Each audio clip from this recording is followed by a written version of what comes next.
Hola, buenas tardes. Bueno, ante todo, dar las gracias a Pepe y a todo el Ayuntamiento por invitarme a dar esta pequeña charla, introducción sobre el tema de la innovación en el Parque Nacional. Quiero deciros también que yo algo sé de innovación, un poquito. De parques naturales no sé prácticamente nada, más lo único, lo que he podido informarme, ¿no?, a la hora de preparar esta charla. Pero bueno, vais a ver que en cierto modo la innovación está presente en nuestra vida y bueno, pues como tal el Parque Nacional va a representar o está representando un cambio con sus cosas buenas, sus cosas malas, ¿no? El objetivo de esta pequeña charla es que os quedéis básicamente con 5 ideas que voy a desarrollar, como os digo, muy rápido. Vamos a hablar un poquito de innovación orientada, lógicamente, al mundo de la empresa y particularmente en un entorno rural.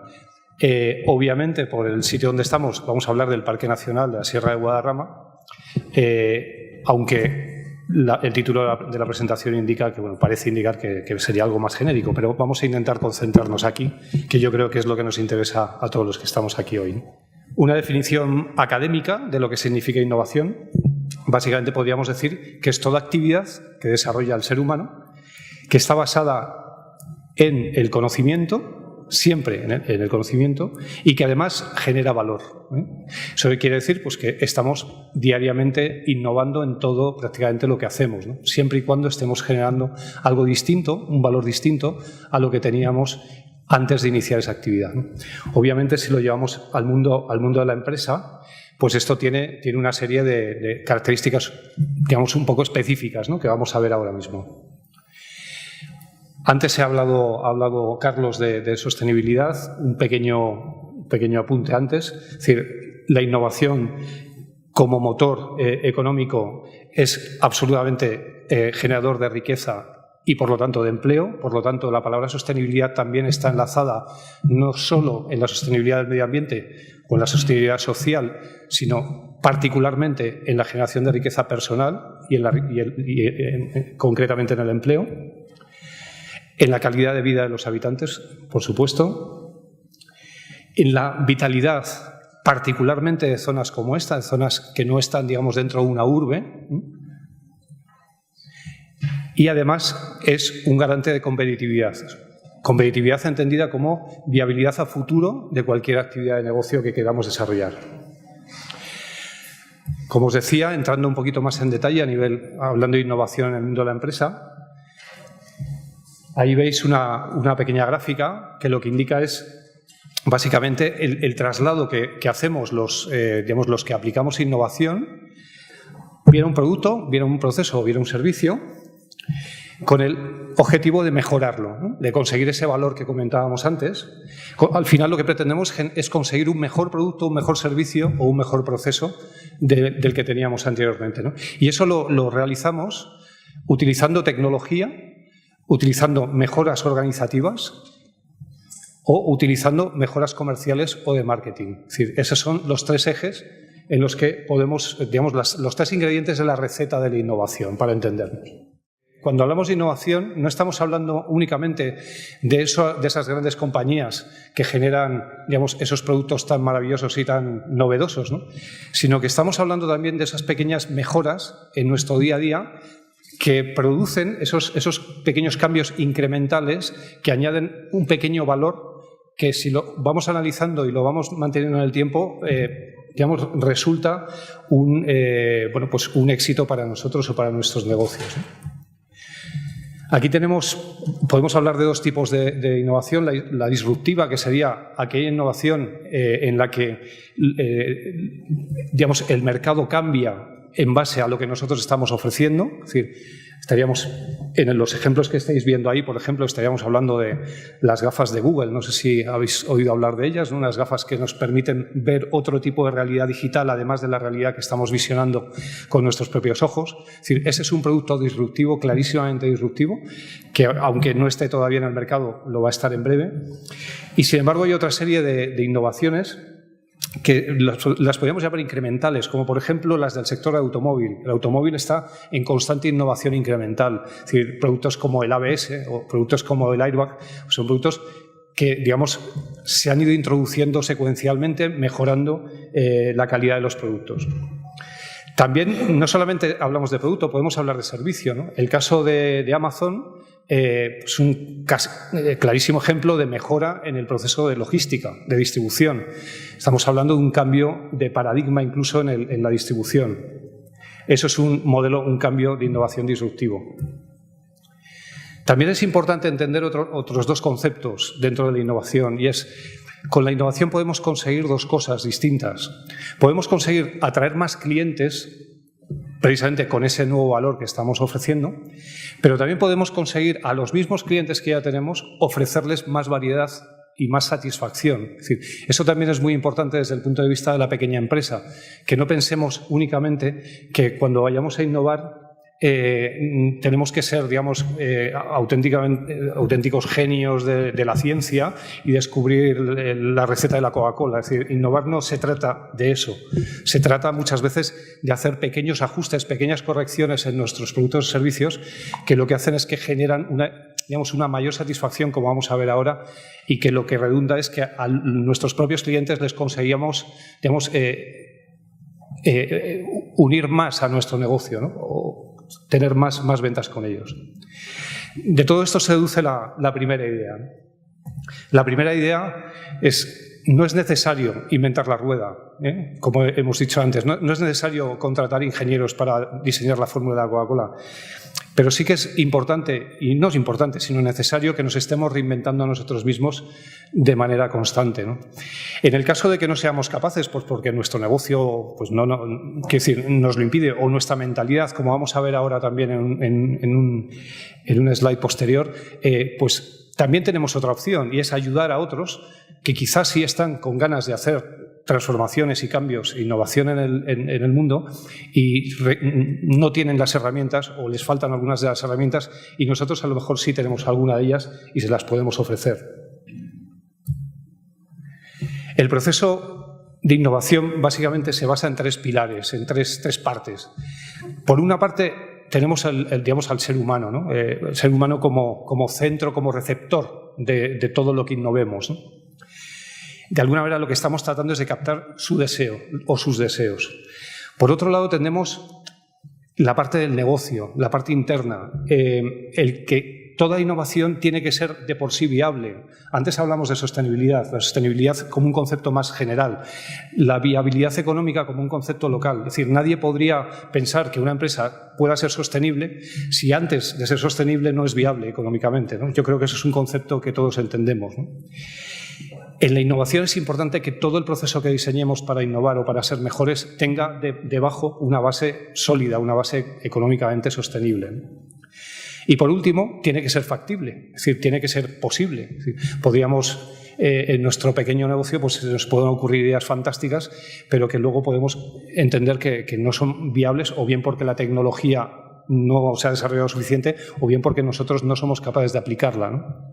En ese sentido, ahí sí que podríamos recibir ayuda, ¿no? Quizá otros agentes externos, bien empresas privadas o organismos públicos, podrían dar. La tecnología hoy en día no debería ser un factor limitante, ¿no? Si vemos las intersecciones entre estos escenarios, vemos que cualquier innovación digamos, que va dirigida o que va con un aporte humana y que además tiene en cuenta digamos, los criterios de negocio, de viabilidad de negocio, se basa en centrar el mensaje en las emociones, básicamente en la comunicación, en el marketing. Si nos centramos en la intersección entre el negocio y la tecnología, nos encontramos que estamos hablando de una innovación más centrada en procesos, en procedimientos. Y por último, si nos centramos en la intersección entre lo humano y lo tecnológico, nos encontramos con que la tecnología más el factor humano nos aporta innovación en destreza, innovación en mejoras de funcionamiento o de funcionalidad de las cosas, de los productos o de los servicios. Pero ¿qué ocurre si conseguimos cruzar los tres ejes, ¿no? Es decir, este de alguna manera sería el objetivo último de la innovación. Cuando diseñemos cualquier proceso o servicio innovador, tenemos que centrar el tiro ahí, ¿no? pues ocurre una cosa prácticamente mágica, ¿no? Y esto es, bueno, como veis ahí, el título pone Creative Thinking, que es de alguna manera como los anglosajones han definido al proceso de generación de innovación. Todo esto se basa, lógicamente, en creatividad, en ideas, en tener la mente muy abierta, ¿no? Y gracias a eso conseguimos, como os decía, el objetivo último, que es el de intersección entre los tres ejes. Y no es otro que el buscar y el conseguir nuevas experiencias para nuestros clientes, ¿no? El conseguir que el cliente adquiera una experiencia innovadora es, al final, nuestro gran objetivo y nuestra gran medida de éxito, ¿no? En esa imagen tenéis es una fotografía de un hotel en Suecia, en un lago, que a alguien se le ocurrió mezclar, como decía, los tres ejes, la tecnología para hacerla posible, el procedimiento o los procesos para ejecutarla y, por supuesto, el factor humano. Es decir, y lo que traslada es la experiencia de alquilar un hotel que se puede sumergir. La habitación es una única habitación. Cuesta alrededor de 1.000 euros la noche y tiene listas de espera de meses. Es decir, este es un ejemplo de un proceso o un servicio, en este caso turístico, porque podríamos definirlo turístico, que ha conseguido dar en la diana de la experiencia del cliente. Este es otro ejemplo que el año pasado recuerdo que en otra conferencia lo saqué a colación porque particularmente le tengo mucho cariño porque es de un amigo mío que se tuvo que ir de España para desarrollarlo en California porque aquí le faltaba financiación, pero es un proyecto muy interesante y está muy dirigido al ámbito también turístico y se basa en la idea de que las comarcas, los municipios, etcétera, digamos, van integrando a lo que llaman ellos sus héroes locales, que son personajes de manera altruista que lo que hacen es ofrecerse a la comunidad entendemos como el mercado, el consumidor, para hablarles de su comarca o hablarles de sus conocimientos, de sus intereses y además trasladar esas experiencias en cualquier otro ámbito, tanto profesional como personal, ¿no? Y es muy interesante porque ellos lo centran el tiro en tómate un café con nuestro héroe local. Es decir, y en Estados Unidos está arraigando esta cultura de tomarse un café con el héroe local y de una cosa tan sencilla como tomarse el café con alguien va generándose lo que llamaríamos una red social tremendamente atractiva, ¿no? Porque estamos uniendo, como os decía, los caracteres locales con el turista, con digamos, el propietario o el local de la zona, ¿no? Otro ejemplo que también puse, que también me resulta muy interesante como experiencia innovación, es el caso de Bullock, que es un proyecto español y que lo que hace básicamente es localizar a gente que te pueda cuidar la mascota cuando te vas de vacaciones o cuando no tienes opción de dejarla en algún sitio, ¿no? Es decir, estos pequeños proyectos que sin tecnología no se podrían desarrollar, sin una buena idea bien gestionada no se podrían desarrollar y, por supuesto, sin cubrir una necesidad, en este caso humana, muy concreta, ¿no? De esto que hemos estado hablando se deduce la segunda idea, ¿no? Y la segunda idea es también muy importante y es que estamos acostumbrados a diseñar productos y servicios en los que nuestra oferta de alguna manera tenemos que ligarla con la demanda, ¿no? Es decir, tenemos que ajustar muy bien el precio, tenemos que ajustar muy bien la calidad. Todo el mundo habla de ese tipo de cosas cuando monta un negocio, ¿no? Pero hay una cosa que se nos escapa y es que yo creo que si todos nos miramos a nosotros mismos, la respuesta la tenemos clara. Es decir, todos estamos dispuestos a pagar siempre en función de lo que vamos a obtener a cambio, ¿no? Y ese obtener a cambio al final no se trata más que de una satisfacción personal. O sea, nosotros estamos aquí en la vida, duramos los años que duramos y a lo largo de esos años pues tenemos una serie de necesidades que satisfacer, ¿no? Entonces los productos o servicios están destinados a cubrir esas necesidades. Entonces, en tanto en cuanto satisfagan lo que me están cubriendo a mí, pues yo estoy dispuesto a pagar. Eso quiere decir que si alguien es capaz de generar una expectativa de satisfacción mayor, seguro que va a obtener clientes que van a estar dispuestos a hacer un pago, un desembolso mayor. Yo creo que, bueno, el ejemplo que puso Carlos antes de Starbucks es un ejemplo absolutamente claro de esta idea. Es decir, en Starbucks un café cuesta 4 euros y todos o casi todos estamos dispuestos a ir a Starbucks y pagar 4 euros por un café. ¿Por qué? Porque nuestra expectativa es mayor que en una cafetería tradicional. ¿Por qué? Pues por una serie de razones. Alguna de ellas las ha explicado Carlos, como que Starbucks es una empresa orientada a la sostenibilidad, a la ecología, etcétera, etcétera, ¿no? Bueno, esa es una idea que me gustaría dejaros también ahí. Entrando en el ámbito local, concreto, un poquito más con los pies aquí, en nuestra comarca, vamos a ver un poquito qué otras cosas podríamos destacar de la innovación. El Parque Nacional, obviamente, es algo relativamente nuevo, como marca es algo relativamente nuevo, ¿no? Pero realmente el parque lleva aquí siglos o milenios o millones de años, ¿no? Es decir, lo que ha cambiado de alguna manera es la percepción, probablemente, y no solo la percepción, sino también, como viene aquí, la regulación, y esa regulación o ese cambio de estado, lo que genera es una serie de oportunidades, pero también tenemos que tener en cuenta de alguna manera nuestros puntos débiles son nuestras barreras, ¿no? ¿Qué oportunidades? Pues una primera, que es obvia, es el incremento de visitantes, ¿no? Este porcentaje que veis ahí del 20% no es del Parque de Sierra de Guadarrama, sino que es la media de los parques nacionales, que está sacado de la estadística del propio Ministerio. Pero vamos, es bastante claro cuando ves las gráficas cómo, pasado de alguna manera el límite lo teníamos establecido unos 10 millones de visitantes para todos los parques nacionales en España. Ese límite bajó sin ninguna duda por la crisis económica, y ahora parece que tímidamente se está recuperando de nuevo, ¿no? El año 2014 creo que se cerró en los 10.200.000 aproximadamente. ¿Eso qué quiere decir? Que la tendencia parece que va a cambiar, ¿no? Y eso, ¿qué es? Pues una oportunidad, obviamente, ¿no? Por otra parte, el reconocimiento como parque natural pues nos está dando una ventaja competitiva, que es un reconocimiento de marca que otras comarcas y otras zonas con las que nosotros podríamos competir en turismo, etcétera, etcétera, no tienen. Y una cosa que creo que es bastante importante, incluso aquí la destaco, ¿no? en negrita, que es la propia tipología del visitante. No es tanto que vengan más visitantes, que lo es, o sea, que vienen más visitantes, sino que además que los que vienen vienen de manera diferente a como venían antes. Quizá no tanto por el concepto de parque natural en sí, sino por la propia, de alguna manera, deriva de lo que tiene mucho que ver con lo que comentaba antes Carlos de la sostenibilidad, ¿no? La propia visión que tiene el ser humano del ecosistema, ¿no? Se está transformando la sociedad española y la sociedad en general, y la propia visión del ecosistema está cambiando, se está modificando. Entonces aparecen nuevos hábitos, y esos nuevos hábitos son probablemente generadores de valor si somos capaces de innovar nuestras ofertas en la dirección adecuada, ¿no? Pero para eso es muy importante entender qué es lo que busca nuestro cliente, ¿no? o nuestro nuevo cliente, qué es lo que busca, ¿no?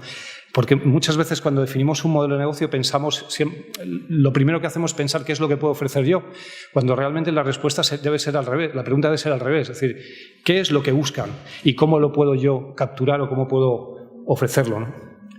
Entonces, en base a esa reflexión aparecería la tercera idea, ¿no?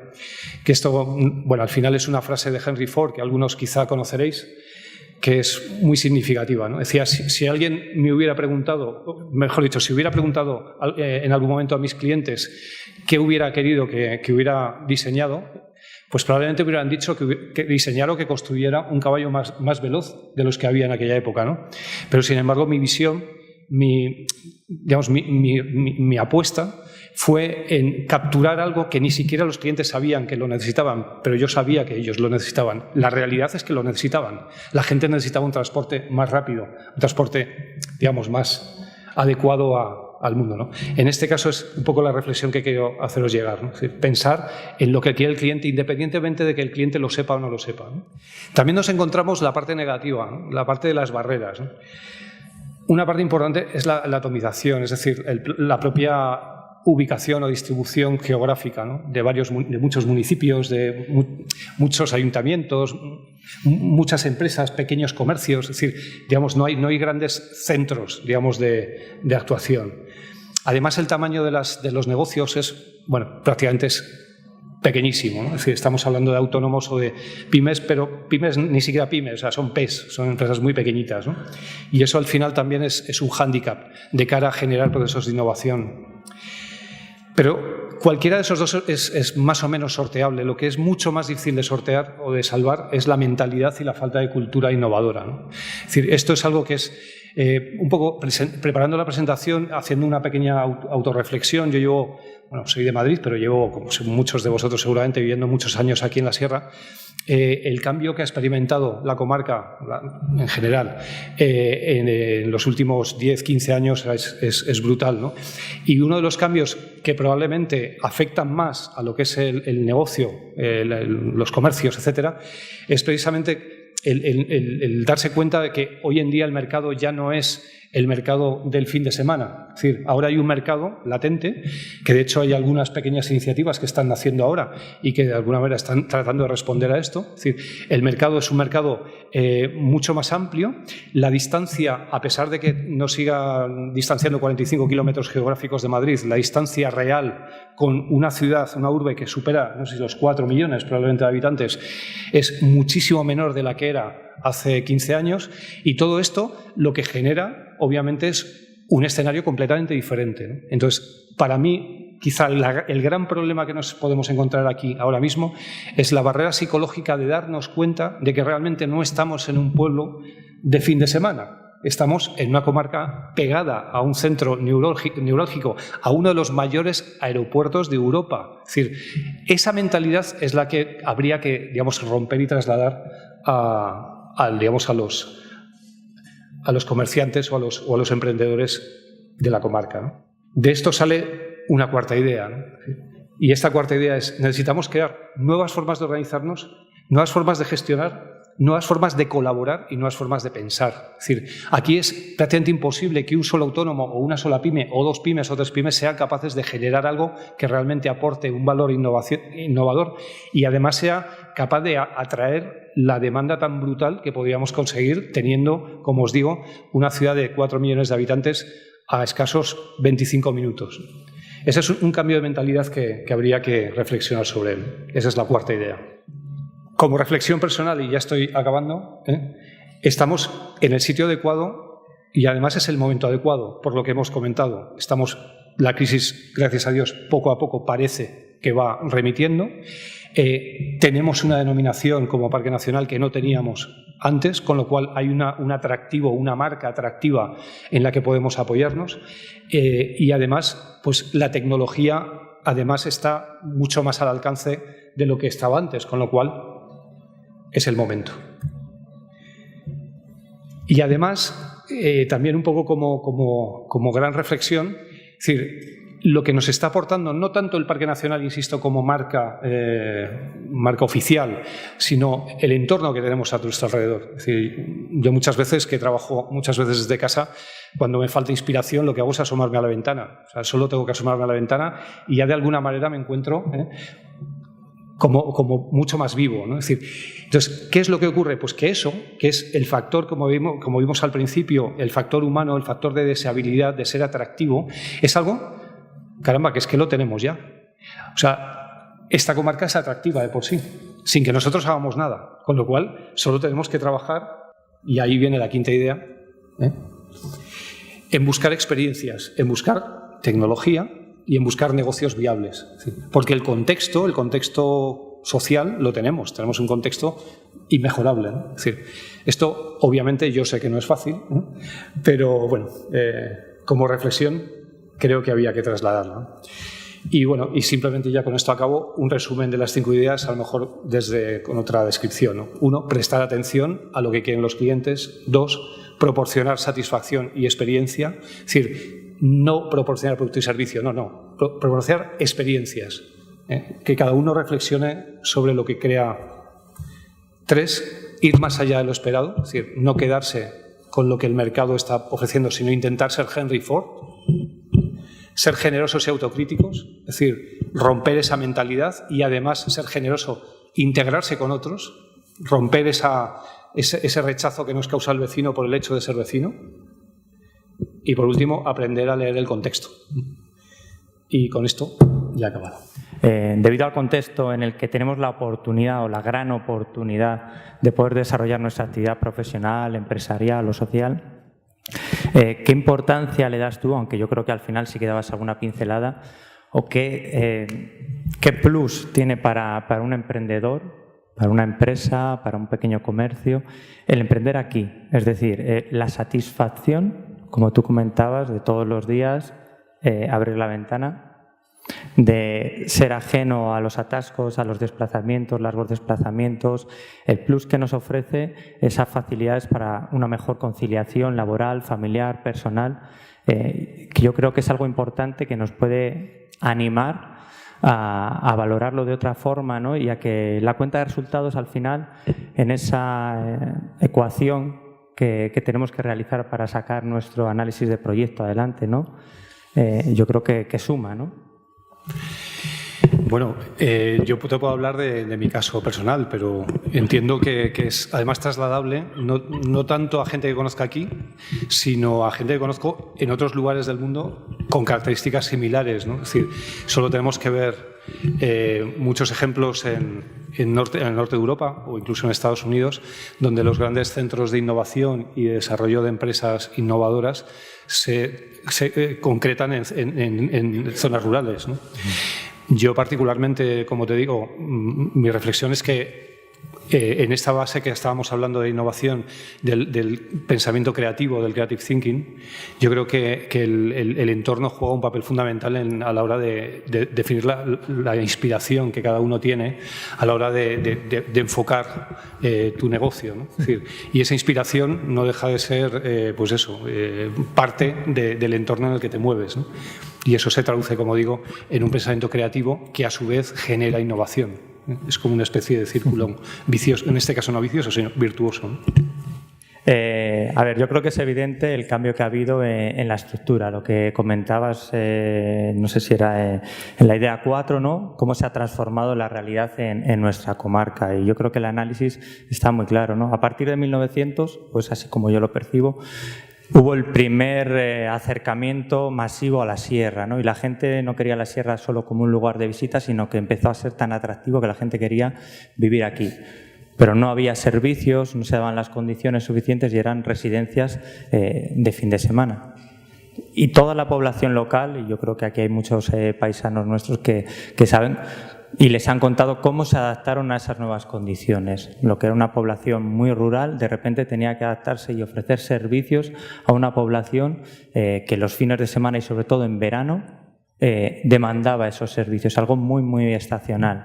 Entonces ahí viene un poco la clave, ¿no? De repente en los últimos 10 años nuestra población ha pasado de 2.500 habitantes apenas a 7.000 y 7.000 con una primera residencia fijada en nuestra localidad, demandando servicios que a nosotros desde la administración pública, desde el ayuntamiento, está claro que tienes que estar preparado para prestarlos, pero ese es el gran reto también para el empresariado y el comercio local, ¿no?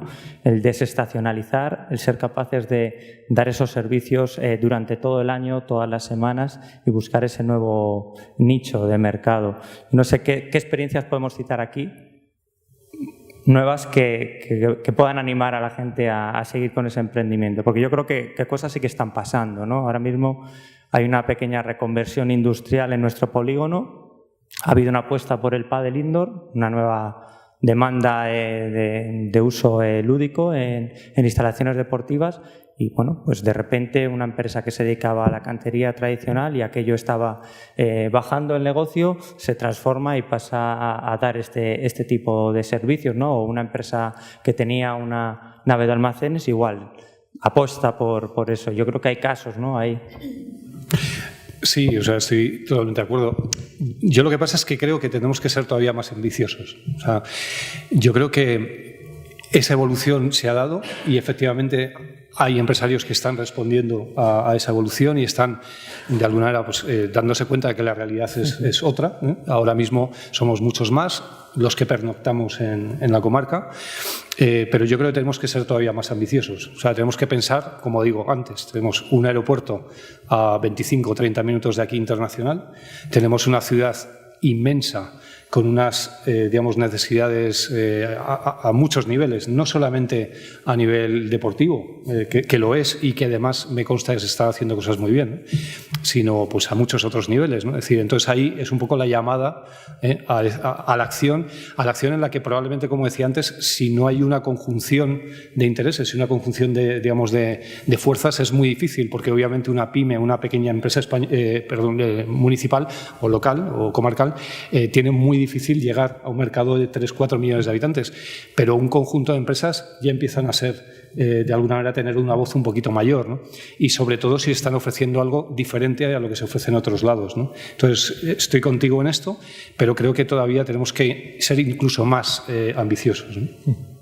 A pocos kilómetros de aquí, como tú bien dices, hay una capital y luego tenemos un aeropuerto, por lo tanto podemos generar gente de fuera que pueda venir a ver lo que tenemos aquí, pero siempre vamos a caer a lo mismo. Como tú bien dices, los empresarios pues solo no podemos hacerlo, a ellos recurrimos a las instituciones, pero siempre no llegamos a ningún consenso. ¿Qué podrías decir para que también las instituciones, no ya las que hay aquí presentes, sino las de alrededor, pudieran ayudar un poquito también a que ese contexto se generara? O sea, yo creo que la solución no es tanto lo que pueda hacer un municipio o 2 municipios o 3 municipios. Quizá a nivel autonómico ya sería otra cosa, probablemente, pero yo vuelvo un poco a lo de antes. Es decir, yo creo que la mentalidad del empresario, y por lo que deduzco de tus palabras, tú debes ser un empresario y conoces bien la realidad, la mentalidad del empresario debe ser intentar ir más allá, independientemente de las condiciones del entorno, ¿no? Si las condiciones del entorno son mejores, pues por supuesto voy a acelerar más. Si las condiciones del entorno son más difíciles, pues tendré que ir sorteando como sea, ¿no? En ese sentido, o sea, no es que quiera escapar la pregunta, por supuesto, estoy completamente de acuerdo contigo en que hace falta ayuda. No sé muy bien qué tipo de ayuda. Obviamente estaríamos hablando, por ejemplo, de comunicaciones, mejorar las comunicaciones, de mejorar la promoción, por ejemplo, también la publicidad, ¿no? Hay una serie de, digamos, de mejoras que esas son siempre necesarias, ¿no?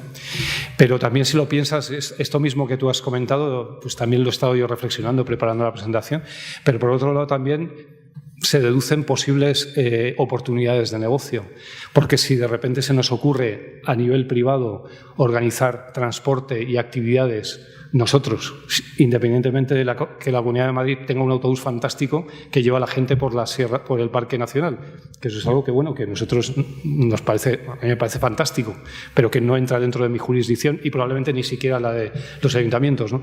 Pero, sin embargo, sí podemos desarrollar nosotros actividades y venderlas en las empresas de Madrid para ejecutivos, etcétera, etcétera, y traerles, o sea, si ellos no vienen, vamos a buscarles, ¿no? No sé si me explico, ¿no? Bien es cierto que en el parque, bueno, en la comarca, el turismo siempre se ha basado mucho en la restauración, en actividades deportivas, que en una de las diapositivas que ponías hacía hincapié a ello, ¿no? Y es cierto que es necesario innovar y llegar a otro tipo de negocios, ¿no?, que no sean los que siempre hemos tenido. Pero, como bien decía él, hay un tema fundamental y que tú has dicho, y es, pues, el miedo, ¿no? El miedo de la gente a innovar.